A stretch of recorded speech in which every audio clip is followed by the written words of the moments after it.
Hello good morning दोस्तों। कैसे आप सब लोग। मैं हूं आपका दोस्त प्रोफेसर प्रतीक। दोबारा आपका स्वागत करता हूं एक्सेल की इस सीरीज़ में, जहां पे हम सीख रहे हैं माइक्रोसॉफ्ट एक्सेल को बिल्कुल बेसिक्स से लेके एडवांस तक। एडवांस तक जी नहीं, एडवांस से भी आगे मास्टर्स तक। तो चलिए इस सीरीज़ में शुरू करते हैं अपना अगला वीडियो, जहाँ पे हम सीखेंगे सेल फॉर्मेटिंग। तो सेल फॉर्मेटिंग का मतलब एक्चुअल में क्या होता है। तो देखिए, जो भी हमारे पास सेल होती है, देखिए मैं यहाँ पे एक नया शीट ओपन कर लेता हूँ। ठीक है, ये जो भी आपको बॉक्सेस दिख रहे हैं, ठीक है, जहाँ पे एक कॉलम और एक रो एक दूसरे को इंटरसेक्ट करती है, उसको हम कहते हैं सेल। तो ये जो सेल होती है, इसको हम कुछ यहाँ पे मेंशन करते हैं। जैसे मैं यहाँ पे अपना नाम लिख लेता हूँ, प्रतीक। तो ये जो नाम लिखा हुआ है मेरा, इसको मैं चाहता हूँ कि ये फॉन्ट बोल्ड में हो जाए, तो मैंने यहाँ पे बोल्ड कर दिया। या फिर मैं चाहता हूँ कि इसका कलर ग्रीन हो जाए बैकग्राउंड में। इसका जो फॉन्ट है, उस फॉन्ट का कलर रेड हो जाए। इसकी जो साइज़ है, वो साइज़ इंक्रीज होके ये साइज मैं चाहता हूँ कि इतनी हो जाए। ठीक है, ये जो फॉन्ट है ये कैलिब्री है, मैं चाहता हूँ ये फॉन्ट कैलिब्री से चेंज करके मैं एरियल ब्लैक कर दूँ, या फिर ये कर दूँ। ठीक है, या फिर मैं इसको टाइम्स न्यू रोमन कर दूँ, तो मैं टाइम्स न्यू रोमन टाइप कर दूंगा। राइट। तो ये जो कुछ भी चीज़ें मैं यहाँ पे इसके लिए अप्लाई कर रहा हूँ, ये सब है फॉर्मेट्स। ठीक है, यहाँ पे इसके अलाइनमेंट भी हो सकती है। मैं चाहता हूँ कि इसको मैं लेफ्ट में अलाइन कर दूँ, या सेंटर में अलाइन कर दूँ, या फिर राइट साइड में अलाइन कर दूँ। तो ये जो सारी चीज़ें हैं, इसी को हम कहते हैं फॉर्मेटिंग। ठीक है, तो फॉर्मेटिंग दो तरह की होती है। फॉर्मेटिंग में पहला टाइप आएगा आपका कस्टम फॉर्मेटिंग, और दूसरा टाइप आएगा कंडीशनल फॉर्मेटिंग। ठीक है, तो देखिए क्या डिफरेंस है दोनों में। कस्टम फॉर्मेटिंग मतलब क्या होता है कि यहाँ पे जो मैंने अभी ये चेंजेस अप्लाई करे ना, यहाँ पे मैंने अपने नाम को जो भी फॉर्मेटिंग दी है, ये सब मैंने मैन्युअली करी है, ये अपने आप नहीं हुआ है। ठीक है, तो इस तरह की फॉर्मेटिंग को कहते हैं कस्टम फॉर्मेटिंग। जब आपको किसी छोटे डेटा पे काम करना होगा, तो आप सारी चीज़ों पे अपने आप खुद से ही फॉर्मेटिंग अप्लाई कर सकते हो, ज़्यादा मुश्किल नहीं होता है। तो उस केस में कस्टम फॉर्मेटिंग बिल्कुल यूज़ हो सकता है।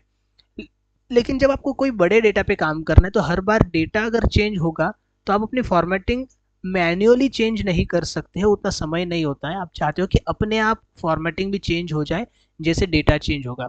तो आप वहाँ पे कुछ कंडीशन लगाना चाहते हो, कोई रूल लगाना चाहते हो। ठीक है, जैसे कि आपने एक डेटाबेस तैयार किया है, जहाँ पे 1 से लेकर 10 के बीच में वैल्यूज है, और आप चाहते हो कि जो भी वैल्यू 6 के प्लस है, 6 से ज़्यादा है, 6 से बड़ी अमाउंट जो भी है, वो हाईलाइट हो जाए अपने आप। तो वहाँ पे आप कंडीशनल फॉर्मेटिंग लगा सकते हो। फिलहाल इस वीडियो में हम देखेंगे कस्टम फॉर्मेटिंग, अगले वीडियो में दोबारा मिलेंगे कंडीशनल फॉर्मेटिंग के साथ। तो चलिए शुरू करते हैं कस्टम फॉर्मेटिंग से लेके। तो कस्टम फॉर्मेटिंग आप कहाँ से अप्लाई कर सकते हो, उसके लिए आपको देखिए होम टैब के अंदर जाना है। होम टैब में आपको यहाँ पे सेंटर में ही एक ऑप्शन दिख रहा है जनरल। तो यहाँ पे अगर आप क्लिक करोगे, तो आपको कस्टम फॉर्मेटिंग के इतने सारे ऑप्शंस देखने मिल जाएंगे। ठीक है, इन सबको कहते हैं कस्टम फॉर्मेटिंग। अब इसके अंदर आपको सेल में जो भी वैल्यू है, अगर आप उसको एक जनरल रखना चाहते हो, बाय डिफ़ॉल्ट वो जनरल ही होती है, उसको कोई स्पेसिफिक फॉर्मेट अप्लाई नहीं होता है, तो उसके लिए आप जनरल पे क्लिक कर सकते हो। या फिर आप जो भी वैल्यूज टाइप कर रहे हो, उसको अगर आप चाहते हो कि एक्सेल नंबर की तरह ट्रीट करे, तो आप नंबर रख सकते हो फॉर्मेटिंग में। आप चाहते हो कि उसको वो करेंसी की तरह ट्रीट करे, जैसे कि मैं मान लीजिए यहाँ पे टाइप करता हूँ, नए शीट में आके यहाँ पे टाइप करता हूँ मैं। चलिए यहाँ पे मैं टाइप करता हूँ 1000। तो ये जो 1000 है, फिलहाल उसको उसने जनरल रखा है। मैं चाहता हूँ कि ये जनरल ना रहते हुए नंबर हो जाए, तो मैं नंबर पे क्लिक करूंगा। देखिए यहाँ पे उसने अभी 1000.00 ले लिया है, क्योंकि नंबर का इसी तरह से फॉर्मेटिंग होता है। मैं चाहता हूँ उसको करेंसी की तरह ट्रीट कर, तो मैं करेंसी पे क्लिक करूंगा। आई एम सॉरी, सेल पे क्लिक करने के बाद मैं उसको करेंसी पे क्लिक करूंगा, तो उसने आगे डॉलर लगा लिया है बाय डिफ़ॉल्ट। आप चाहो तो अपनी करेंसी को चेंज भी कर सकते हो। ठीक है, अपने हिसाब से। अकाउंटिंग के केस में वो नंबर और करेंसी को मिक्स करेगा। आप चाहते हो कि अगर वो डेट है, तो आप शॉर्ट डेट पे क्लिक कीजिए। लॉन्ग डेट के केस में वो डे मंथ का नाम लिखेगा। ठीक है, और ईयर लिखेगा। शॉर्ट डेट मतलब जिस तरह से हम शॉर्ट में डेट लिखते हैं, नीचे एग्जाम्पल भी आप देख सकते हो। ठीक है, टाइम, परसेंटेज, फ्रैक्शन, इस तरह से आप कोई भी, या फिर टेक्स्ट, ठीक है, इस तरह से आप कोई भी फॉर्मेटिंग लगा सकते हो। ये सारी रेडीमेड फॉर्मेटिंग्स है, तो ये लगाना बहुत इजी होता है। लेकिन हम आज जो सीखेंगे वो थोड़ा एडवांस्ड है, रेडीमेड फॉर्मेटिंग से आगे की कुछ चीज़ें हैं। तो चलिए शुरू करते हैं। कस्टम फॉर्मेटिंग के लिए शॉर्टकट सबसे पहले याद रख लीजिएगा, कंट्रोल फॉर्मेटिंग अगर आपको करना है तो आप शॉर्टकट यूज कर सकते हो कंट्रोल 1। मैं आपको एक बार मैन्युअली दिखाता हूँ, उसके बाद शॉर्टकट से भी दिखाता हूँ। आप यहाँ पे बाय डिफॉल्ट जनरल होता है हमेशा, देखिए तो आप जनरल पे क्लिक करेंगे, उसके नीचे यहाँ पे आपको देखने मिल रहा है मोर नंबर फॉर्मेट्स, आखिरी वाला ऑप्शन बराबर है, इस पे अगर आप क्लिक करते हैं तो ये फॉर्मेट सेल का डायलॉग बॉक्स ओपन हो जाता है, बराबर है। तो इससे आप अपने सेल का फॉर्मेटिंग कर सकते हो, जिसमें general, number, currency, accounting date, time, percentage, fraction, scientific, text, special and custom, वही सारे ऑप्शन जो पहले आपको देखने मिल रहे थे वही सारे ऑप्शन यहाँ पे हैं, लेकिन एक एडिशनल ऑप्शन यहाँ पे देखने मिलता है आपको कस्टम का, ठीक है। तो कस्टम फॉर्मेटिंग करने के लिए आप ये कस्टम ऑप्शन पे क्लिक करोगे और यहाँ पे जो जनरल लिखा हुआ है इसको हम मिटा देंगे, इरेज कर देंगे, और यहाँ पे आप जैसे भी चाहो अपने हिसाब से फॉर्मेटिंग लिख सकते हो, आप अपनी कमांड दे सकते हो, ठीक है। तो इस तरह से किया जाता है कस्टम फॉर्मेटिंग। इसको मैं अंडू कर देता हूँ, और शॉर्टकट मैंने आपको बताया था कंट्रोल 1, तो कंट्रोल दबा के रखिए, 1 प्रेस कीजिए, देखिए वही डायलॉग बॉक्स आपका दोबारा ओपन हो चुका है, ठीक है। तो कस्टम फॉर्मेटिंग करने के लिए आपको सबसे पहले क्या करना है, तो आपको सबसे पहले याद रखना है दो सिंबल्स। पहला रहेगा हैश, ये मैंने यहाँ पे टाइप कर दिया हैश, और दूसरा रहेगा @ वाला सिंबल, ठीक है। अगर आप कोई भी फॉर्मेटिंग नंबर में कर रहे हो तो आपको हैश का इस्तेमाल करना है, हैश का यूज करना है, और नंबर की बजाय आप टेक्स्ट में अगर फॉर्मेटिंग कर रहे हो तो आपको @ का सिंबल यूज करना होगा। तो याद रखिएगा हैश और @, ठीक है। चलिए शुरू करते हैं, हैश और @ याद रखिएगा। सबसे पहला एग्जांपल हमारा आज है कि यहाँ पे मेरे पास कोई डेटा है, कुछ नंबर्स है, आप देखिए इन नंबर्स के आगे मैं चाहता हूँ कि 0 लग जाए, तो मैं यहाँ पे क्लिक कर सकता हूँ, मैन्युअली मैं 0 टाइप करूंगा, नहीं दिख रहा है 0, क्यों नहीं दिख रहा है, क्योंकि किसी भी नंबर से पहले अगर आप 0 लगाओगे तो उसको नंबर नहीं मानता है ना, बराबर है। या फिर मान लीजिए कि मुझे उससे पहले 1 लगाना है, तो 1 तो दिखेगा, कोई बात नहीं, लेकिन एक एक नंबर से पहले इस तरह से अगर मैं मैन्युअली टाइप करूंगा तो वो मैन्युअली टाइप करने में काफ़ी समय चला जाएगा, सही है, और उतना समय भी हमारे पास नहीं है, बराबर है। तो हम क्या कर सकते हैं, हम यहाँ पे यूज कर सकते हैं कस्टम फॉर्मेटिंग को। कस्टम फॉर्मेटिंग को कैसे यूज करेंगे, सबसे पहले मैंने पूरा डेटा सिलेक्ट कर लिया है, पूरा डेटा सिलेक्ट करने के बाद हमें पता है कंट्रोल 1 से हमारा डायलॉग बॉक्स ओपन हो जाएगा फॉर्मेट सेल वाला। उसके बाद आखिरी ऑप्शन है कस्टम, कस्टम में चले जाएंगे, यहाँ पे जो टाइप के अंदर लिखा है जनरल, इसको मैं मिटा देता हूँ बैक स्पेस दबा के। यहाँ पे मुझे टाइप करना है मेरा फॉर्मेटिंग। फिलहाल मैं क्या चाहता हूँ, मैं फिलहाल चाहता हूँ नंबर को फॉर्मेट करना, या फिर मैं फिलहाल चाहता हूँ टेक्स्ट को फॉर्मेट करना। बिल्कुल नंबर को फॉर्मेटिंग करना है, तो याद रखिए नंबर को अगर फॉर्मेटिंग करना है तो उसके लिए होता है हैश। मैं यहाँ पे हैश प्रेस कर देता हूँ, ठीक है। तुरंत हैश नहीं दबाना था, लेकिन मैं तुरंत हैश के साथ आपको इसलिए सिखा रहा हूँ क्योंकि आप हैश या @ यूज करने ही वाले हो, बिल्कुल सही है। अब आपको नंबर से पहले 0 लगाना है या नंबर के बाद 0 लगाना है। नंबर से पहले 0 लगाना चाहते हो तो आपको हैश के पहले आपका जो भी वैल्यू है या जो भी आपका इनपुट है वो देना पड़ेगा। तो हैश के पहले मैं कर्सर को लेके आता हूँ और मुझे 0 लगाना है, तो मैं डबल कोट में लिख देता हूँ 0, डबल कोट को कर देता हूँ कंप्लीट। तो देखिए यहाँ पे मैंने लिख दिया है डबल इन्वर्टेड कॉमा के अंदर 0, डबल इन्वर्टेड कॉमा को मैंने कर दिया कंप्लीट, और फिर हैश, मतलब हैश का मतलब होता है नंबर, तो नंबर से पहले वो 0 लगाएगा, ठीक है। डबल इन्वर्टेड कॉमा में आप जो भी लिखते हो उसको वो एज अ इनपुट ट्रीट करता है, उसको एज अ टेक्स्ट ट्रीट करता है, ठीक है। तो चलिए कर देते हैं ओके, और देखिए सारे नंबर से पहले लग चुका है 0, बराबर है। उसी तरह से अगर आपको टेक्स्ट के साथ कोई फॉर्मेटिंग करनी है तो आप कैसे करोगे, टेक्स्ट के साथ अगर आपको फॉर्मेटिंग करनी है तो आप सारा डेटा सिलेक्ट कर लोगे, कंट्रोल 1 के साथ आप चले जाओगे कस्टम फॉर्मेटिंग में, यहाँ पे मैं क्लिक करता हूँ कस्टम के ऊपर, पूरा डेटा सिलेक्ट कर लेता हूँ, जनरल को मैंने मिटा दिया है। अभी मैं क्या करना चाहता हूँ टेक्स्ट के साथ, तो यहाँ पे हैश नहीं आएगा, यहाँ पे आएगा @। अच्छा, मैं टेक्स्ट से पहले काम करना चाहता हूँ या टेक्स्ट के बाद, मुझे मिस्टर लगाना है ना, तो टेक्स्ट के पहले लगाना, तो मैं @ के पहले जो भी है वो टाइप करूंगा। डबल इन्वर्टेड कॉमा में मैंने टाइप कर दिया MR, मिस्टर के साथ मुझे डॉट भी लगाना है, तो डॉट भी लगा दिया, फिर डबल इन्वर्टेड कॉमा को मैं करूँगा कंप्लीट, और जैसे ही मैं यहाँ पर ओके कर देता हूँ या एंटर को प्रेस करता हूँ, देखिए सारे नामों के पहले लग चुका है मिस्टर, बराबर है। इसके साथ एक और एग्जांपल बताता हूँ। मान लीजिए कि ये सारे मेरे कजिन्स है, सारे मेरे भाई है, तो मेरा और इनका सरनेम सेम ही है। मैं चाहता हूँ कि इनके नाम के आगे उनका सरनेम भी लिख कर आ जाए, ठीक है। तो अब मैं हर एक के नाम के आगे अगर सरनेम लिखते बैठूंगा तो काफ़ी समय लग जाएगा, और इतना समय अपने पास नहीं है। तो इस केस में कैसे करेंगे, पूरा डेटा सिलेक्ट कर लिया, कंट्रोल 1 के साथ हम चले गए कस्टम फॉर्मेटिंग के अंदर।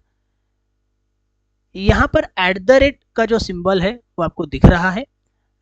एट द रेट से पहले हमने लगाया था मिस्टर, और एट द रेट के बाद भी हमें कुछ लगाना है, मतलब टेक्स्ट के बाद भी कुछ लगाना है, ठीक है। तो उस एट द रेट के आगे ही टाइप कर देंगे डबल इन्वर्टेड कॉमा के अंदर गोहिल, GOHL, ये मेरा सरनेम है, और सभी मेरे कजिन्स है तो सभी का सरनेम भी सेम रहेगा, ठीक है।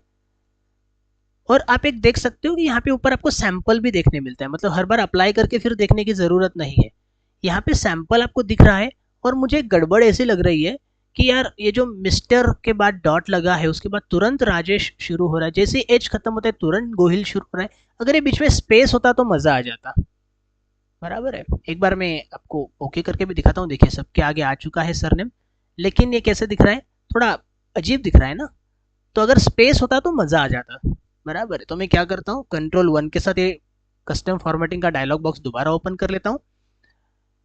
यहाँ पे मैं मिस्टर और डॉट लगाया था, डॉट के आगे अगर मैं स्पेस दे देता हूँ तो क्या हो जाएगा, उस टेक्स्ट में ही वो स्पेस को कंसीडर कर लेगा, ठीक है। स्पेस लगाने के बाद मैंने डबल इन्वर्टेड कॉमा को कंप्लीट किया है, तो MR डॉट और स्पेस, ये चार चीज़ें वो लगाएगा टेक्स्ट के पहले।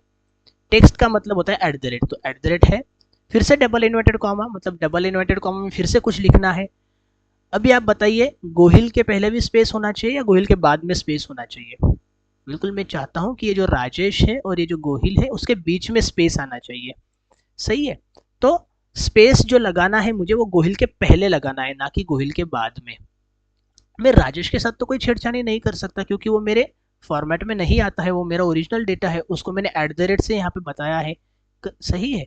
तो मैं गोहिल से पहले स्पेस लगा दूंगा, यानी मैंने क्या एंटर किया है, डबल कोट में लिखा MR dot space, double quote को किया कंप्लीट, तो मिस्टर स्पेस ये लग जाएगा राजेश के पहले, यानी उस नाम के पहले, और उसके आगे लगेगा स्पेस प्लस मेरा सरनेम गोहिल, ठीक है। तो अभी मैं कर देता हूँ ओके। अब देखिए, अब ये सही लग रहा है, हर एक नाम आपको प्रॉपरली दिख रहा है, सबके साथ सरनेम भी लग चुका है। मैं चाहता हूँ कि नहीं यार, मुझे पहले कुछ नहीं लगाना है, मुझे बस बाद में गोहिल लगानी है, मिस्टर हटा देते हैं, क्योंकि कोई मिस्टर है इसमें, कोई मिस है इसमें, कोई लड़का है कोई लड़की है, तो मिस्टर सबके साथ बोलना सही नहीं रहेगा। इससे अच्छा है कि ना तो मिस्टर ना ही मिस, कुछ ना बोलो, झमेला ही नहीं रहेगा। तो दोबारा मैं कंट्रोल 1 दबाता हूँ और सबको मिटा देता हूँ। चलिए दोबारा पहले से करते हैं, ठीक है। तो मुझे बताइए, मुझे टेक्स्ट के आगे काम करना है या टेक्स्ट के पीछे? टेक्स्ट के बाद में काम करना है, तो एट द रेट का सिंबल लगा देता हूँ पहले, और उसके बाद मुझे सब काम करना है। आगे डबल इन्वर्टेड कॉमा में पहले दे देता हूँ स्पेस, क्योंकि नाम चिपक के नहीं आने चाहिए, दोनों के बीच में एक स्पेस होना चाहिए, तो स्पेस भी ऐड करेंगे। स्पेस के साथ लिखता हूँ मैं गोहिल, डबल इन्वर्टेड कॉमा को कर देता हूँ कंप्लीट, और ऊपर सैंपल में आप देख सकते हैं कि इस तरह से कुछ वो दिखेगा। एंटर लगा देता हूँ, देखिए आ चुका है, नाम के साथ सरनेम जुड़ के, ठीक है। अगला एग्जांपल देखते हैं। यहाँ पे कुछ डेटा है मेरे पास, मैं चाहता हूँ कि ये जो डेटा है ना, एक क्वेश्चन का मैं कलर चेंज कर देता हूँ तो आपको क्वेश्चन भी अच्छे से दिखेगा। चलिए देखते हैं अगला क्वेश्चन। यहाँ पे मेरे पास एक डेटा सेट है, यहाँ पे मैं चाहता हूँ कि अगर यहाँ पे जो भी वैल्यूज दिख रही है, अगर ये वैल्यू 100 से ऊपर है या फिर 100 है, 100 है या 100 से बड़ी वाली वैल्यू है तो उसका रंग हो जाए रेड, अगर ये 100 से छोटी है तो उसका कलर हो जाए ग्रीन, अगर ये 100 के ऊपर भी नहीं है, 100 के नीचे भी नहीं है और 100 भी नहीं है, मतलब टेक्स्ट है, अमाउंट नहीं है, नंबर नहीं है, टेक्स्ट है, तो वो ब्लू कलर में आ जाए। तो उसके लिए हम कैसे कस्टम फॉर्मेटिंग का यूज़ कर सकते हैं? तो मैंने पूरा डेटा सेट सिलेक्ट कर लिया है, कंट्रोल 1 किसका शॉर्टकट है, कस्टम फॉर्मेट का, डायलॉग बॉक्स ओपन करने के लिए। इसको मैंने ओपन कर लिया, यहाँ पे पहले से कुछ टाइप है तो इसको मैं बैक स्पेस के साथ हटा देता हूँ, ठीक है। मुझे नया फॉर्मेट, नया फॉर्मूला पूरा लिखना है, तो याद रखिए अगर आपको कोई भी इनपुट देना है ऐसा है जो लिख कर आना चाहिए, जैसे पिछले एग्जांपल में हमने मिस्टर लिखा था या मेरा सरनेम गोहिल लिखा था, वो सेल के अंदर लिखा हुआ आ रहा था, तो ऐसे इनपुट हम देते डबल इन्वर्टेड कॉमा में। लेकिन अगर हमें कुछ उसे कंडीशन बतानी है कि भाई ये काम कर वो काम कर, ठीक है, तो जो भी आप उसको इंस्ट्रक्शंस दे रहे हो ये सारे इंस्ट्रक्शंस आपके होने चाहिए स्क्वायर ब्रैकेट के अंदर, ठीक है। तो स्क्वायर ब्रैकेट ओपन कर दिया, फिर मैं चाहता हूँ कि रेड कलर में लिखा हुआ है तो मैं यहाँ पे लिख देता हूँ रेड। दूसरा स्क्वायर ब्रैकेट ओपन किया, रेड कलर में क्या लिखा हुआ आना चाहिए, अगर आपका अमाउंट 100 है या फिर 100 से बड़ा है तो यहाँ पे मैं डाल देता हूँ greater than 100, is equal to भी तो डालना पड़ेगा ना, ठीक है। 100 से बड़ा है या 100 है तो greater than is equal to 100, bracket को कर दिया मैंने क्लोज। उसके बाद आगे लगा दूंगा मैं हैश। हैश क्यों लगा रहा हूं, क्योंकि ये जो रूल मैं बता रहा हूं ये किसके लिए है, ये रूल है नंबर्स के लिए, इसलिए, ठीक है। अभी मेरा जो भी कंडीशन है वो खत्म नहीं हुआ है, मैं और कुछ कंडीशंस देना चाहता हूं तो आगे लग जाएगा सेमी कोलन। सेमी कोलन क्यों लगता है, सेमी कोलन से आपका फुल स्टॉप नहीं है वो, ठीक है, और कंडीशंस आप दोगे तो सेमी कोलन के बाद दूसरी कंडीशन आप लगा सकते हो। दूसरी कंडीशन मेरी ये है कि अगर ये नंबर 100 से छोटा है तो उसका कलर हो जाए ग्रीन। तो फिर से स्क्वायर ब्रैकेट ओपन करूंगा, उसके अंदर लिख देता हूं मैं ग्रीन, स्क्वायर ब्रैकेट को किया क्लोज। किसके लिए ग्रीन है, दूसरा ब्रैकेट ओपन करता हूं और वहां पे लिखता हूं मैं लेस देन 100, स्क्वायर ब्रैकेट कर दिया क्लोज। अगर ये 100 से छोटा है तो इसका कलर हो जाए ग्रीन। ये मेरी दूसरी कंडीशन थी। अब तीसरी कंडीशन लगानी है तो फिर से लगा देता हूँ सेमी कोलन। तीसरी कंडीशन क्या है कि अगर ये नंबर ही नहीं है, क्योंकि नंबर के लिए तो दो ही कंडीशन हमने लगाई ना, 100 या 100 के ऊपर या फिर 100 के नीचे, तो और तो कुछ बचता नहीं है। अगर कोई टेक्स्ट है तो टेक्स्ट का कलर हो जाए ब्लू, तो मैं स्क्वायर ब्रैकेट ओपन करूंगा दोबारा, यहाँ पे टाइप करता हूँ ब्लू, स्क्वायर ब्रैकेट को करते हैं क्लोज। और ये जो कंडीशन है ये नंबर के लिए नहीं है तो यहाँ पे हैश नहीं लगेगा। ये जो कंडीशन है ये कंडीशन है टेक्स्ट के लिए, तो यहाँ पे लगाएंगे हम @ देखिए पहली कंडीशन के बाद हमने लगाया हैश, दूसरी कंडीशन के बाद यहाँ पे हैश रह चुका है तो दोबारा लगा देते हैं। चलिए, तो पहली कंडीशन थी स्क्वायर ब्रैकेट में red, greater than is equal to 100 bracket close, आगे लगा दिया हैश कि अगर ये नंबर 100 से बड़ा है या 100 है तो वही रेड कलर हो जाए, नंबर के लिए तो हैश लगा दिया। उसके बाद ग्रीन लिखा मैंने, अगर वो लेस देन 100 है तो नंबर ही है तो हैश लगा दिया दोबारा। और तीसरी कंडीशन सेमी कोलन लगा के लिखी है मैंने ब्लू, अगर वो टेक्स्ट है तो वो ब्लू में आ जाए, टेक्स्ट के लिए लगता है @ तो @ लगा दिया है, ठीक है। यहाँ पे अगर मैं ओके प्रेस करता हूँ, देखिए यहाँ पे आपको दिख रहा है जो 100 से ऊपर वैल्यू थी 234, यहाँ पे मैं लिख देता हूँ 102, रेड कलर में आ गई। यहाँ पे मैं लिख देता हूँ 67, बताइए कौन सा कलर आएगा, 100 से नीचे है तो ग्रीन आना चाहिए, 67 देखिए ग्रीन आ चुका है। या फिर यहाँ पे मैं टाइप करता हूँ राजू, टेक्स्ट है ना ब्लू में आना चाहिए, देखिए आ चुका है, ठीक है। यहाँ मैं टाइप करता हूँ किरण, टेक्स्ट है ब्लू में आना चाहिए, देखिए बिल्कुल आ चुका है। तो इस तरह से आप कस्टम फॉर्मेटिंग का यूज कर सकते हो। अगला क्वेश्चन है एक्सेप्ट ओनली पॉजिटिव वैल्यू। मैं चाहता हूं कि ये जो डेटा सेट है इस पे कुछ वैल्यूज पॉजिटिव है कुछ निगेटिव है, ठीक है। तो मैं चाहता हूं कि जो ये 21 है या 223 है ये दिखे मुझे, ये जो 42 है वो भी दिखना चाहिए, जो 43 है वो भी दिखना चाहिए, लेकिन ये -53 या -12 जो है वो मुझे नहीं दिखना चाहिए। वहाँ पे कुछ एरर मैसेज आ जाए कि या फिर एंटर ओनली पॉजिटिव वैल्यू वगैरह ऐसा कुछ एरर लिख के आ जाए, जिससे कि मैं जो भी नेगेटिव वैल्यू है वो कोई एंटर नहीं करेगा। गलती से अगर उसने नेगेटिव वैल्यू एंटर कर दी तो उसको एरर मैसेज आ जाएगा और वो पॉजिटिव वैल्यू एंटर करेगा।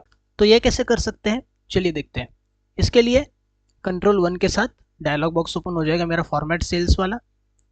यहाँ पे मैं क्लिक करूंगा कस्टम के ऊपर, जो जनरल लिखा है इसको कट कर देते हैं, मिटा देते हैं। उसके बाद मैं क्या चाहता हूँ कि जो वैल्यू निगेटिव है उसके लिए कोई एरर लिखा हुआ है और जो पॉजिटिव है उसमें कोई मुझे फॉर्मेटिंग नहीं करना है, वो जैसे वैसी दिखती रहे। तो निगेटिव वैल्यू किसको कहते हैं हम, निगेटिव वैल्यू मतलब जो 0 से छोटी है। बराबर है। तो यहाँ पे मैं लिखूंगा लेस देन 0 और इसको मैं स्क्वायर ब्रैकेट में लिख रहा हूँ, क्यों? क्योंकि ये मेरा इंस्ट्रक्शन है, ठीक है, ये कोई टेक्स्ट नहीं है जो सेल के अंदर लिखा हुआ आना चाहिए। तो इसको डबल इन्वर्टेड कॉमा में नहीं लिखेंगे, इसको हम लिखेंगे स्क्वायर ब्रैकेट के अंदर। स्क्वायर ब्रैकेट के अंदर हमने लिख दिया लेस देन 0। अगर लेस देन 0 है तो क्या करना है? तो करना है एरर मैसेज।